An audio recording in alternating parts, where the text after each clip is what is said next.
You are listening to the Adapt Performance podcast, where we aim to make elite level strength and conditioning accessible to everybody. I'm your host, Jordan Webster, and let's get into the episode.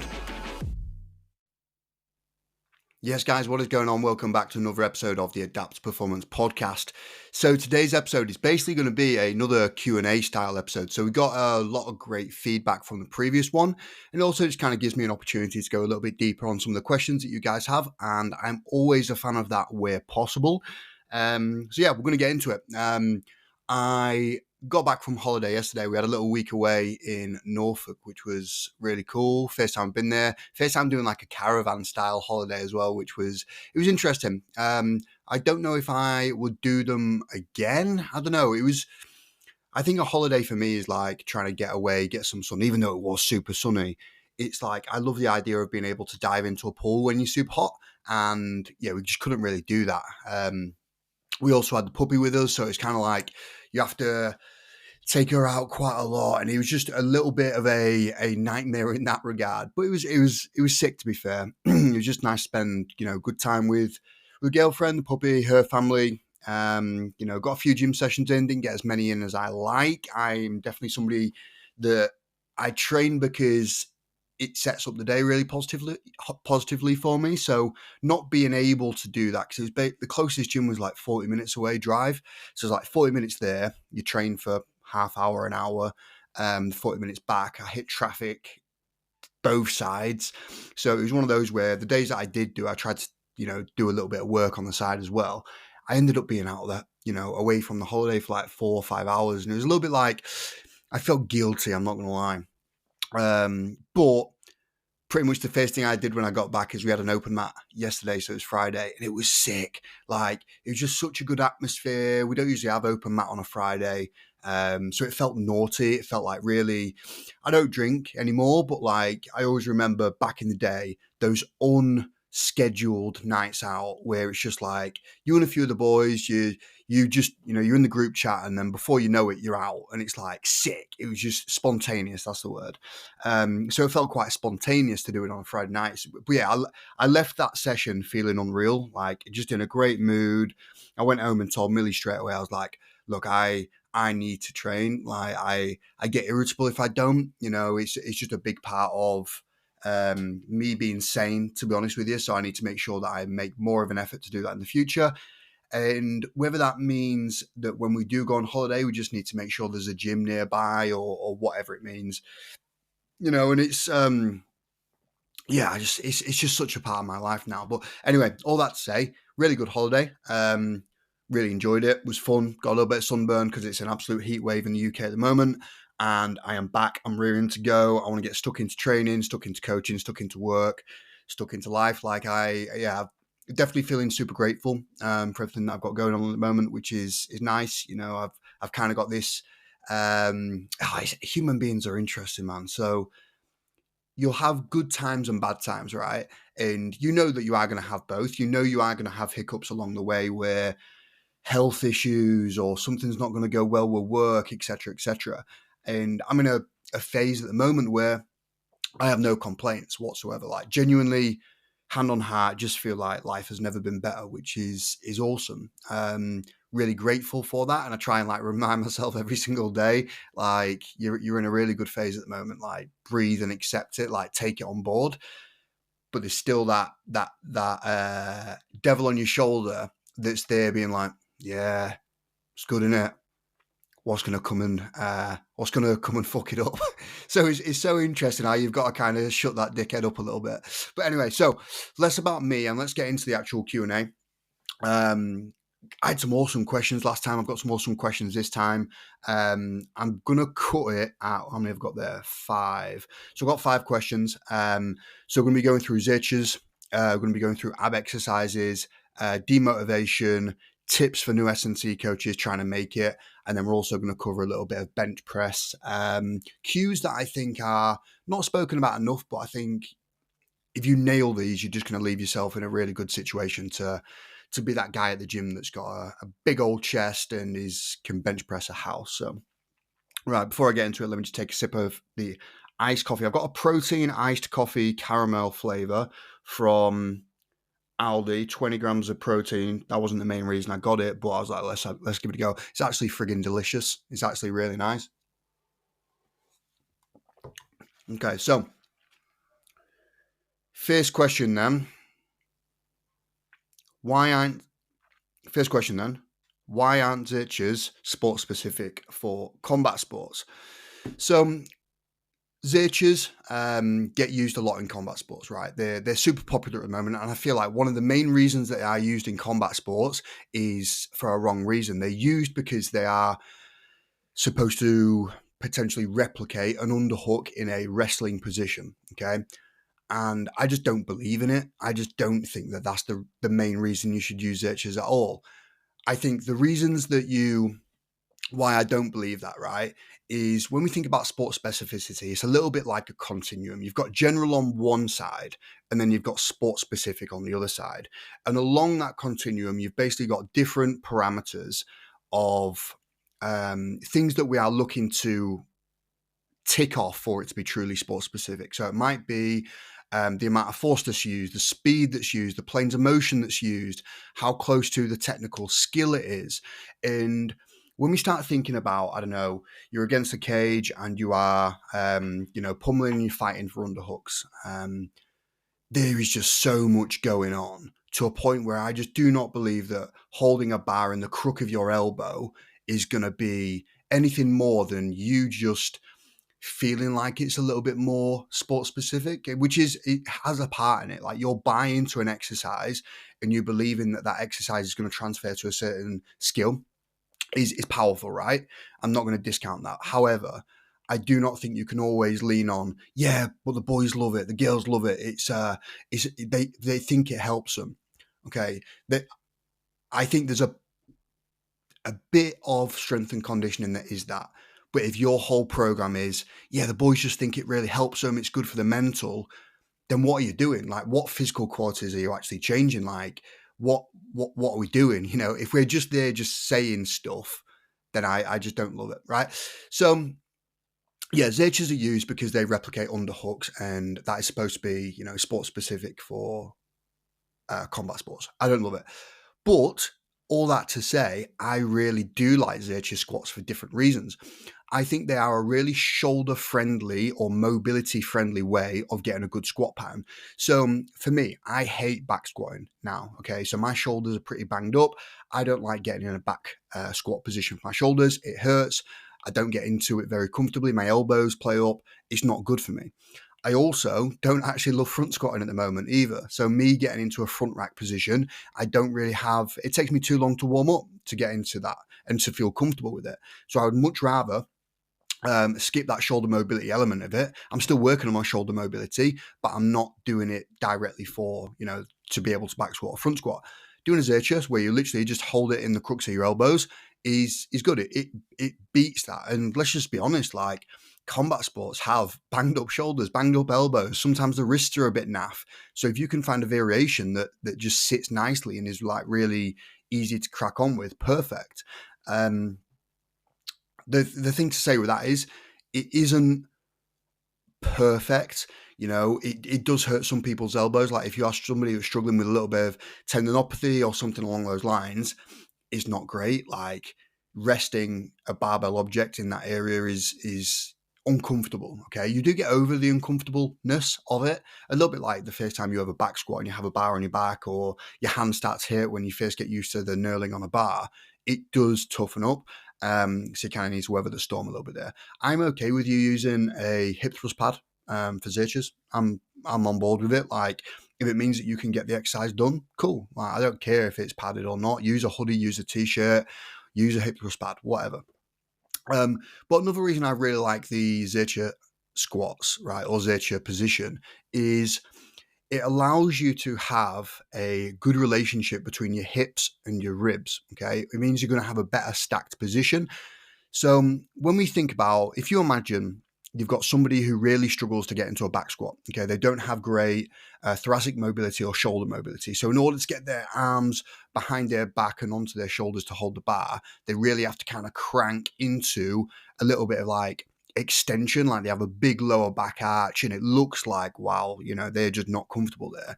What is happening is their hips are probably dumping forward. Okay, so they're ending up in a little bit of an anterior pelvic tilt, and their ribs are flaring. Okay, they're lifting at the front. So now you're getting this length created between essentially where your belt buckle would be and where your sternum or your breastbone is. So now you're getting more length through there than we would typically want from a good stacked position. And you see it all the time. Like as soon as you start using the cues of chest up, chest up, chest up, okay, what tends to happen is people lift too much, okay, which means like you're going to get a lot of erector tone. You're going to get a lot of like the lower back muscles really cranking hard to lock it in. And look, the back squat or squat in general is lower back heavy in a lot of ways.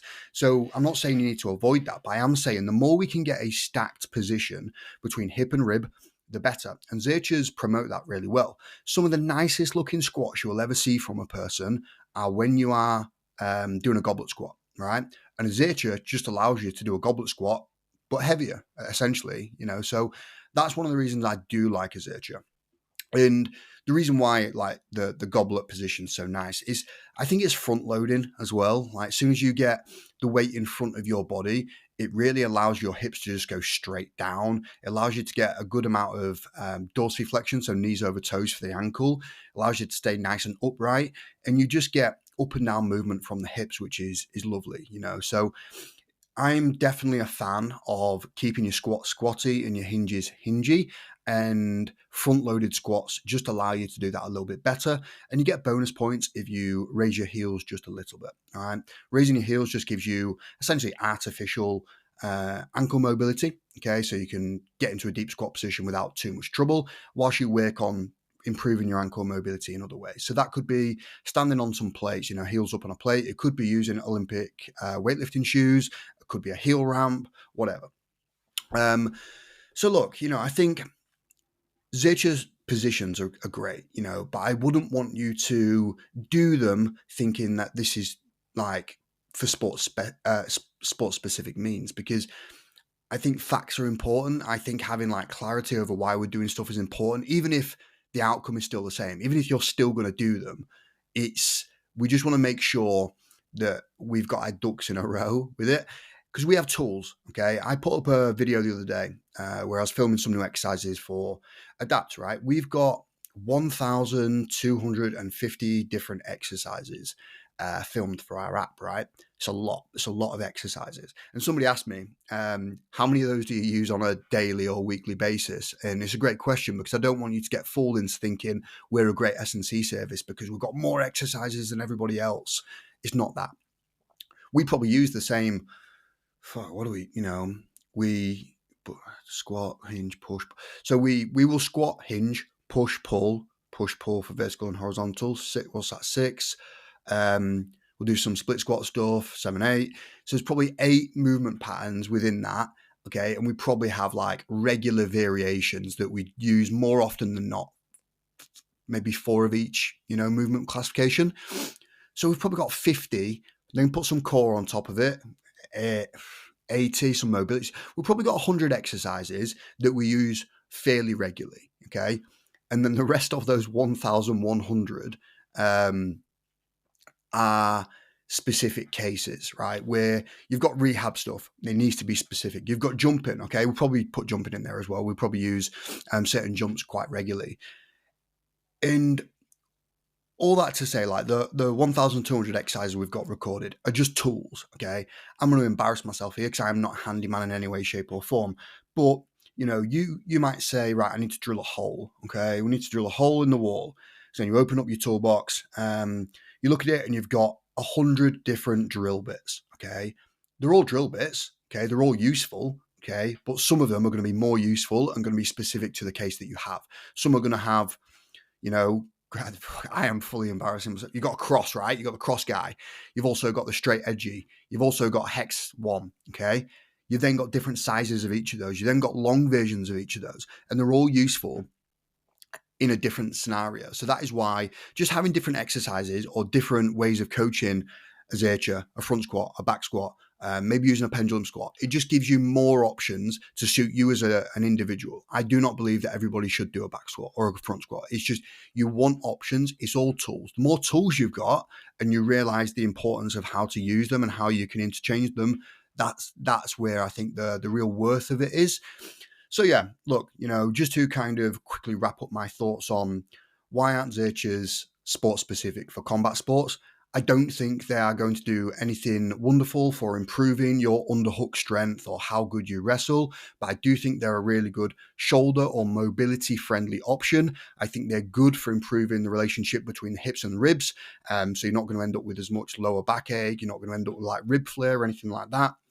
And I think they're just a really good option to get you into a deep squat position without too much mobility needed. So that's my answer there. If you enjoy doing them, do them. If you don't enjoy doing them, don't do them. Just there's a little bit of info for you. Right, another swig on this drink. Right, I feel like I need to warn you just so you don't think I bloody buggered off somewhere. Cool. Second exercise is, what is my favorite ab exercise? I probably spoke about this before, but I really, really love an ab rollout. So that is either with an ab wheel, okay, probably like £10 from Amazon, or you can use it on a barbell. So just set up a barbell with like 5 kilo plates on each side. It doesn't really matter the weight of the bar, in my opinion, or how much like additional weight you put on there.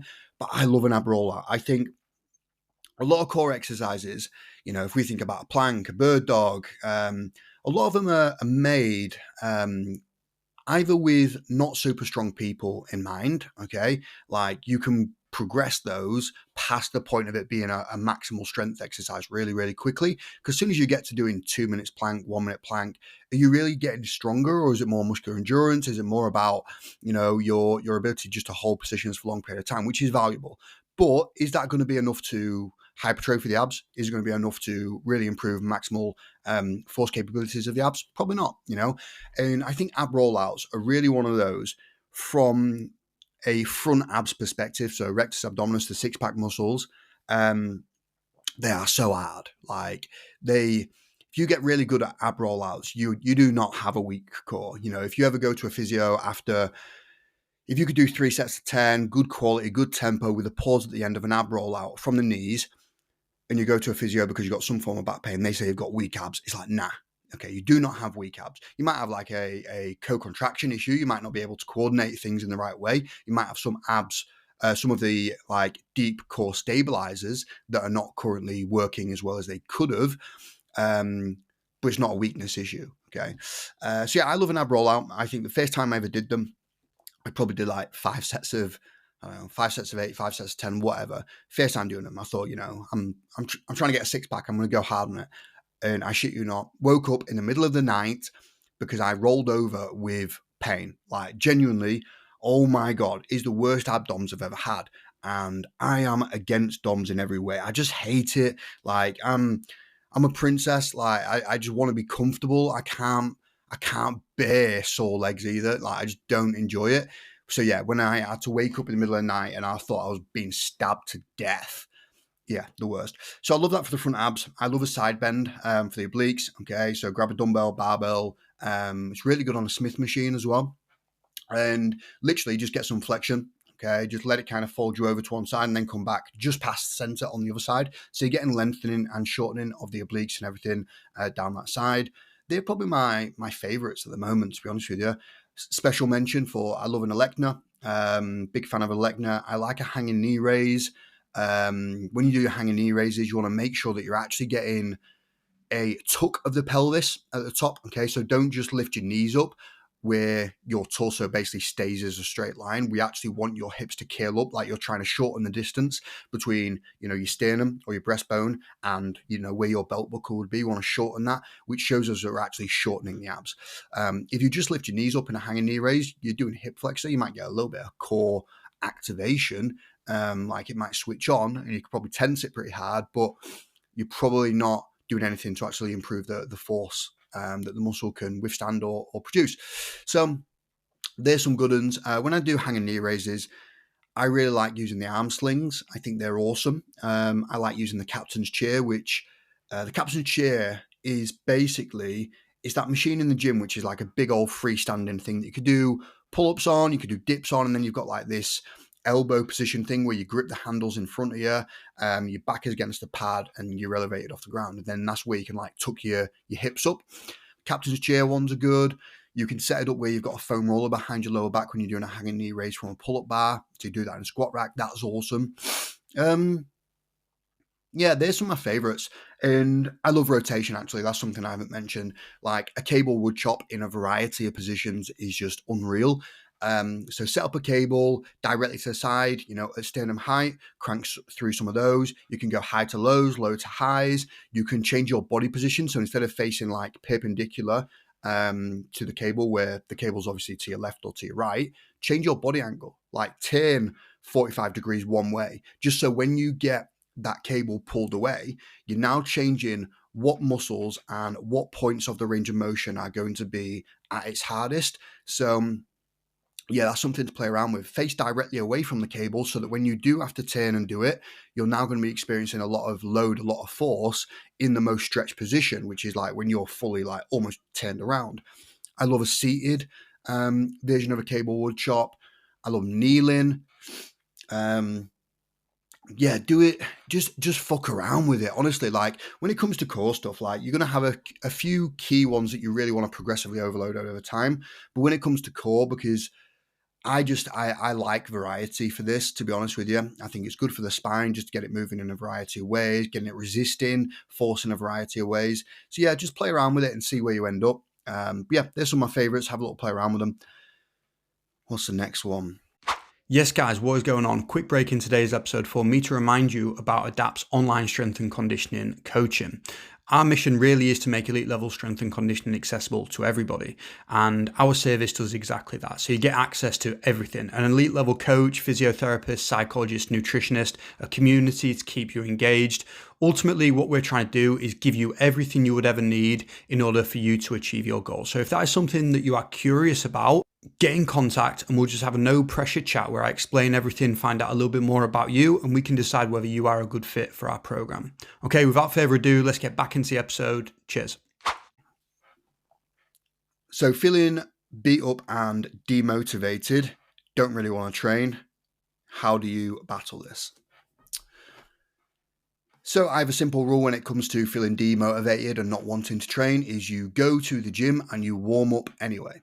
Once you've done your warm up, and if you still feel horrendous, you can go home. Okay. But don't talk yourself out of it before you actually get there, because generally speaking, you will just feel better after a warm up, a little bit of blood flow, a bit of endorphins. You'll be good to go from there on in.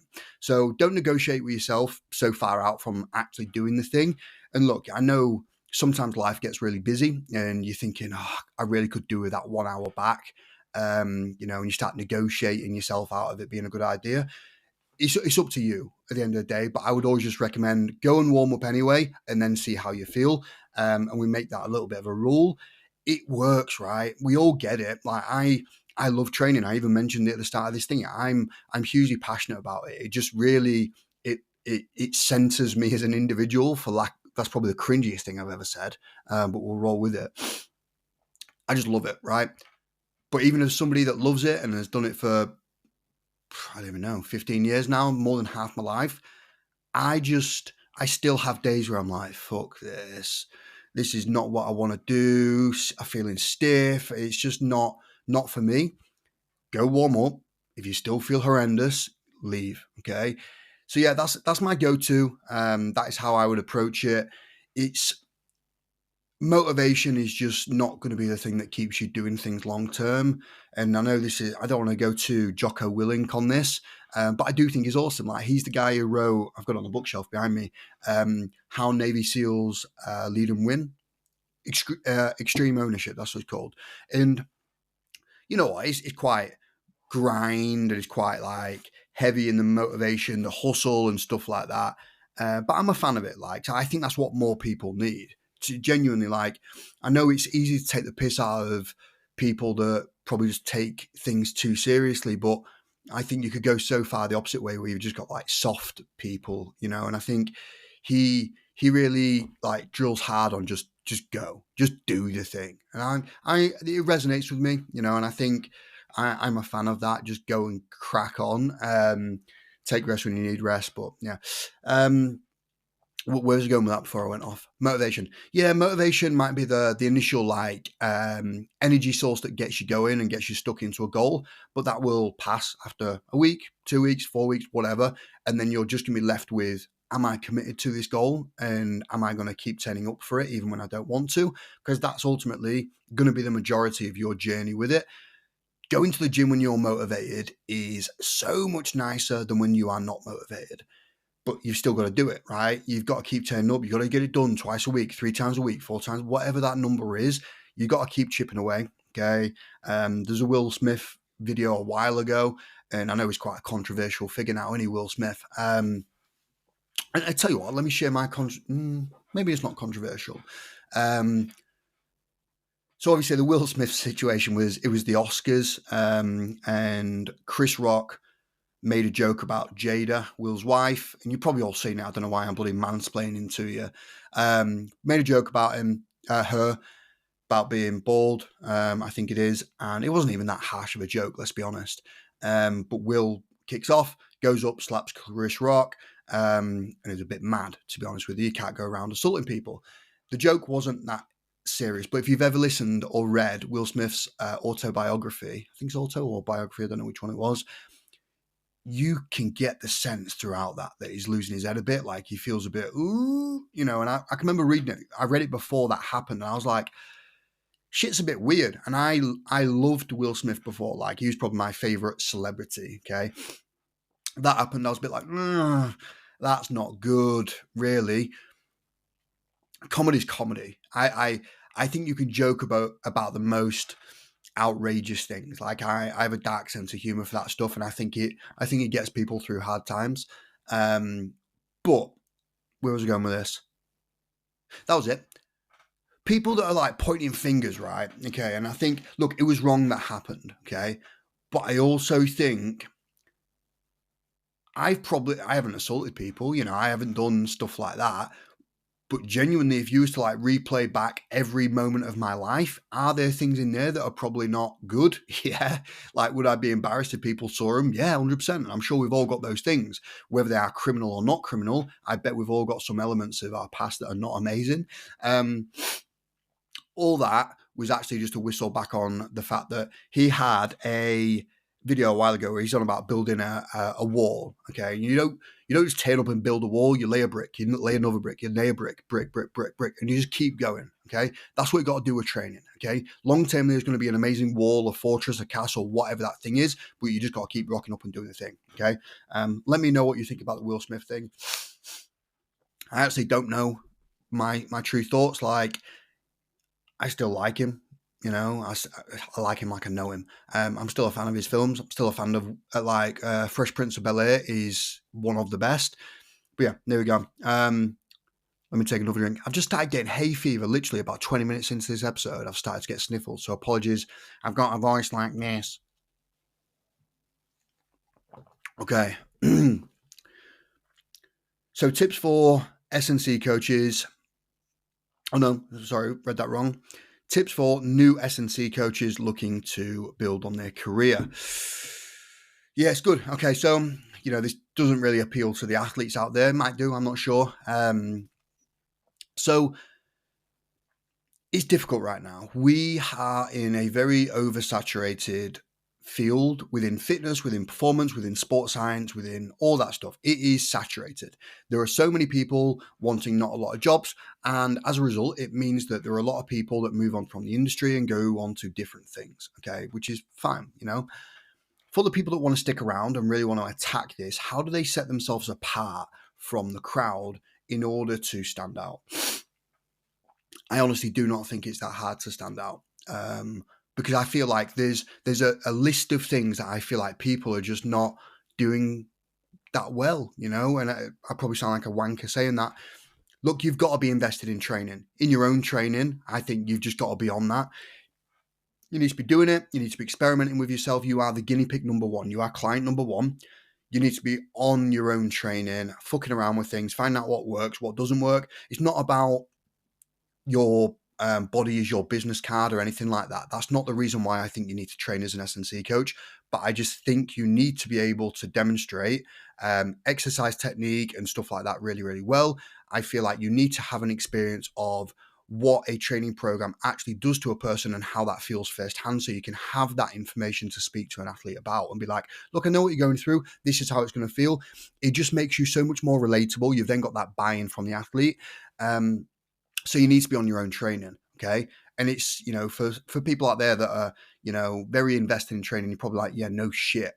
But that's not like, it's almost, I'd hate to put a percentage to the amount of S&C coaches that are just not into training, but fuck me, sort that out. Like, it's it's actually horrendous, because I don't believe you should be in this industry training other people if you do not have like first-hand experience of what that is, and there's always going to be elements of like a continuum. I'm not saying you need to be an Olympic champion in order to coach somebody how to be an Olympic champion, because that is going to be more down to the skill element of it. But from an S&C standpoint, you should definitely have an idea of what it's like to actually apply a stimulus through a training program and what the actual adaptations are off the back of it. When we think about being an expert, right, like what makes somebody an expert versus a beginner is in the details, okay? You could go to anybody that's done a qualification yesterday and say, write me a program, and it'll be good, it'll be decent maybe. And it might not look too much different to yours, but the difference from an expert to a beginner is going to be in the details. It's going to be in the why. It's going to be in the questions that they've asked behind the scenes. You only get to spot those questions and ask those questions and look at those details and provide, a drill bit that we spoke about before, like that specific tool. You only get to that point because you've got thousands and thousands of reps of doing it yourself, thinking about it, and knowing like this is the right cue to use for that person because I have seen it before. Okay. So yeah, I think that's it. Training. Okay. That'll just set you apart. So what I would actually say, in order to kind of not even shortcut your progress in the S&C like landscape, but get yourself a coach. Genuinely just find yourself an S&C coach that you really, really value and work with them for a month. No, not a month. I mean, about a year, 6 months, like a decent chunk of time so you can see how they program. You can ask them questions. You can actually experience what it's like to be coached. So that when you are coaching somebody else, you have first-hand experience of, I really liked it when Jordan gave me feedback in this way, or how he interacted with me like this, how he demonstrated this, but then actually gave me an opportunity to explore. Okay. I just think you should be coached a few times, like get somebody that's pure S&C, then focus on, I don't know, maybe somebody who's a little bit more of like a sport specific S&C coach, okay, for your chosen goal. Go down that route. How is it different? Like we get a lot of coaches that come to us that adapt. One, because they want great training, but two, they want to see the inside of somebody else's business, and they also want to feel what it's like to be coached by us. And I'm all for it. Like they just say that at the beginning. I'm like, yeah, sick, let's go. Like I'm an open book with this, but I do think you should be coached at some point. And the beautiful thing about this is, when people say if you're the smartest person in the room, you're in the wrong room, you can buy your way into a smarter room, or at least a room that has a good network. And okay, you might have to pay £200 a month, £300 a month, whatever people's fee is. But then you've got that relationship starting to be built. You've then got an element of network. You've now got that association. So from building a network that's going to help you in your career, getting a coach is like a good thing to do. And when I think back to some of the people that we've coached in the past that have done that, it leads to work. Like it just does. And it leads to really good conversations. You then pass them over to people that'll help them with jobs and CVs and interviews. Yeah, it's just, I'm just a fan of it. So get yourself a coach. The other thing is like maybe actually get yourself a mentor instead. If you're like, nah, I don't want to train, I like doing my own training because I like experimenting with stuff, which I'm all about. Like if you want to have a period of your training where you just focus on doing different stuff and, and playing around and seeing how things feel, that's also cool. But get yourself a mentor, get yourself somebody that can help guide you through some of the questions that you have. I've done that a lot. I've done both of these a lot, and I just value it so much, which is one of the reasons that I'm a mentor myself, I guess, is I know how influential it's been for me to have those people in place. So yeah, get it. Again, you might have to pay for somebody, or you might naturally kind of have that within your network already. You might already have people at your place of work. If you're part of an internship, you might have those that you can lean on, go for a coffee and that type of thing.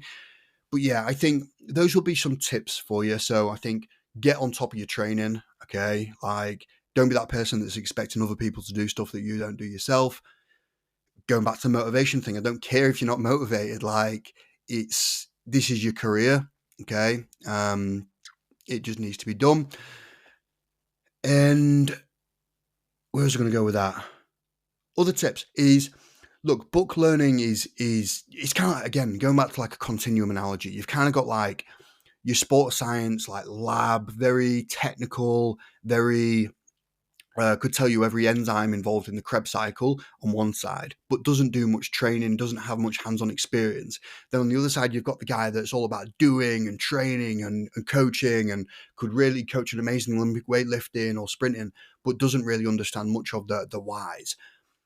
Personally, I'm more towards like just doing stuff, and figuring it out on the go. And I'm gradually learning more about, the sports science side, like going a layer deeper into the whys.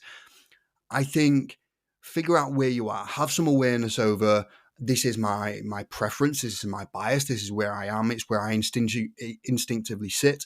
And you need to push yourself towards the other end a little bit and be very aware of like what your weaknesses are and what you want to work on.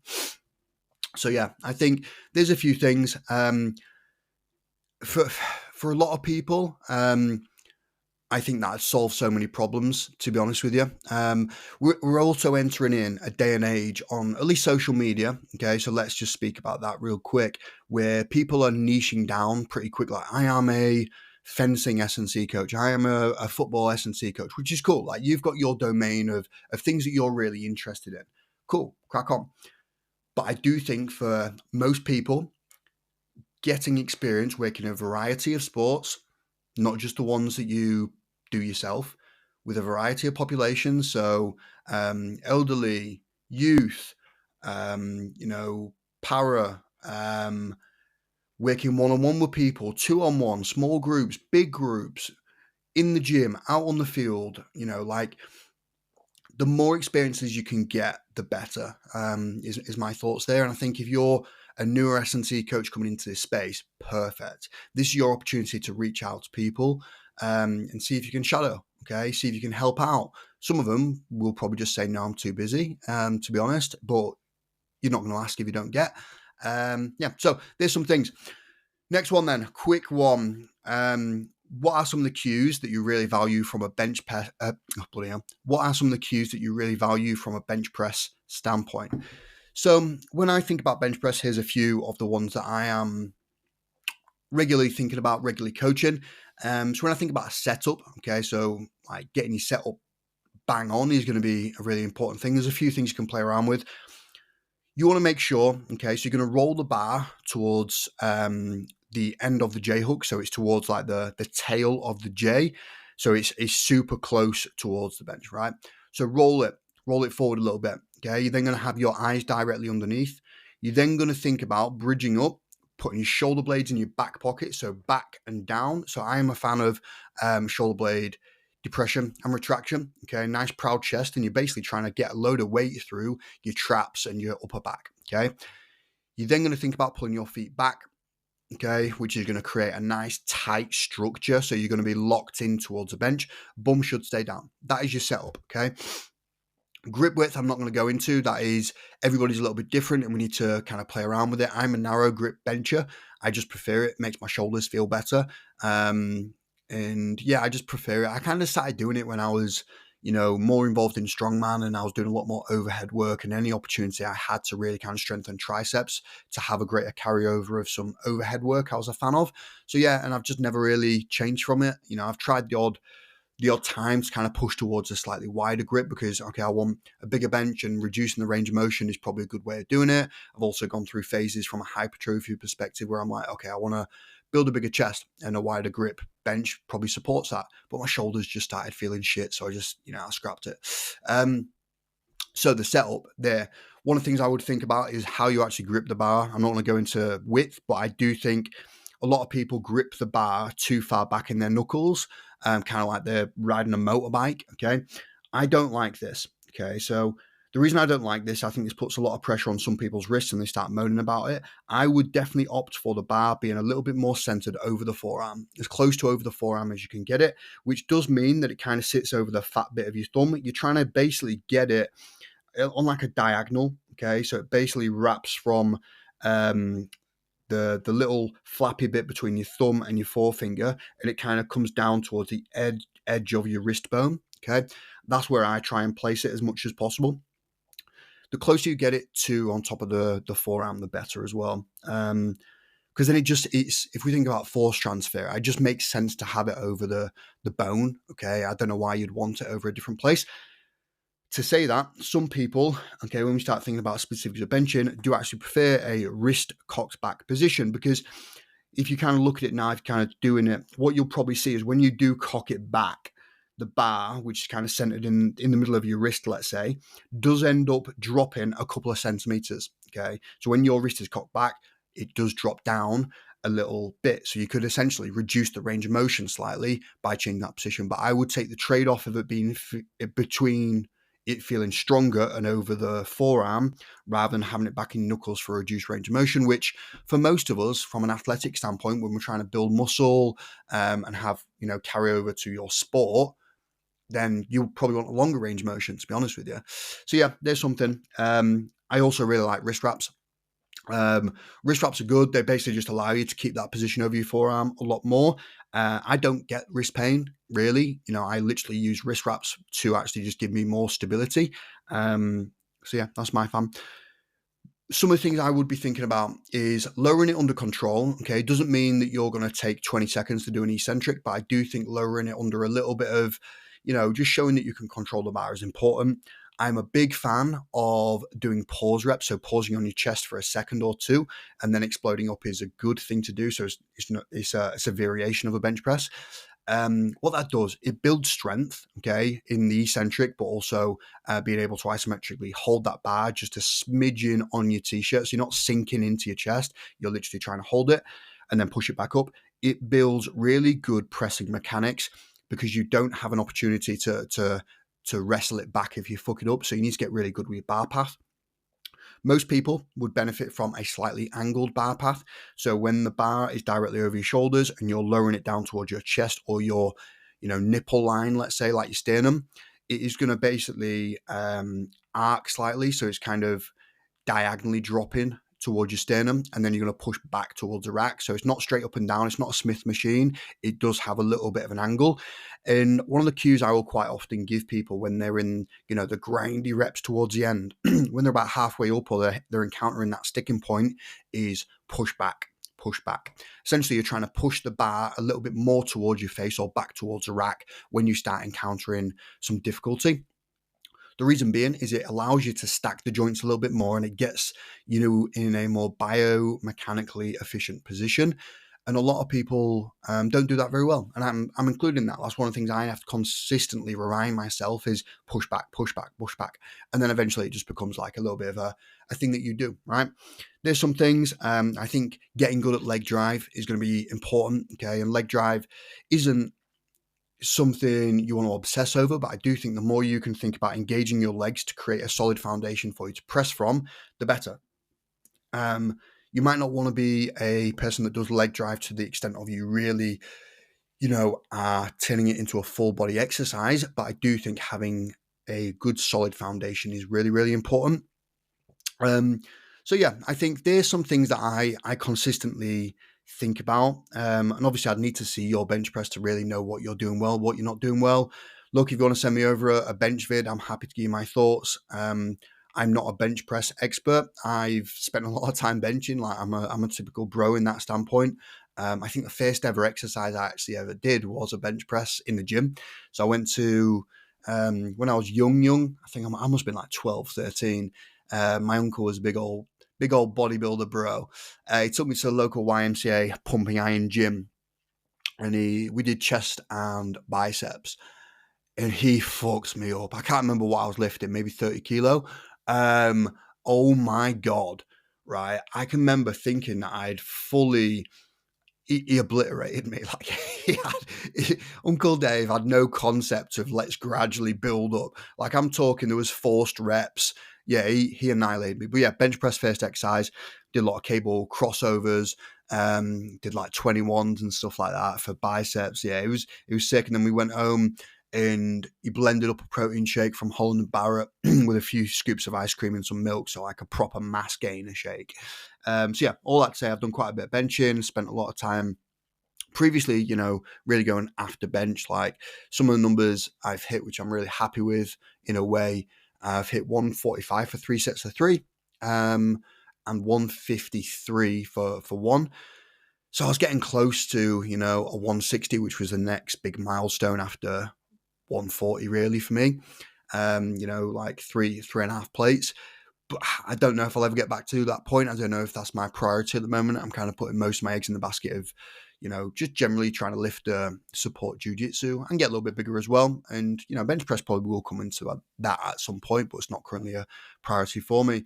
But yeah, so right then, there are the questions for the day. Hopefully you've enjoyed the episode. If you do enjoy like these Q&As, let me know. The only way I know to keep doing stuff as far as a podcast goes is if people actually reach out and do give me a bit of feedback. It's not as easy as like an Instagram where you can literally like it, comment, or anything like that. I know it's a little bit more legwork for you guys to tell me, but I really do appreciate it. These podcasts are not easy to do sometimes. They're a little bit faffier than just doing a quick reel or a quick post, but hopefully you do appreciate them because I see you guys listening. I don't actually see who listens, but I do see the numbers. So I know I'm not just putting these out to nobody.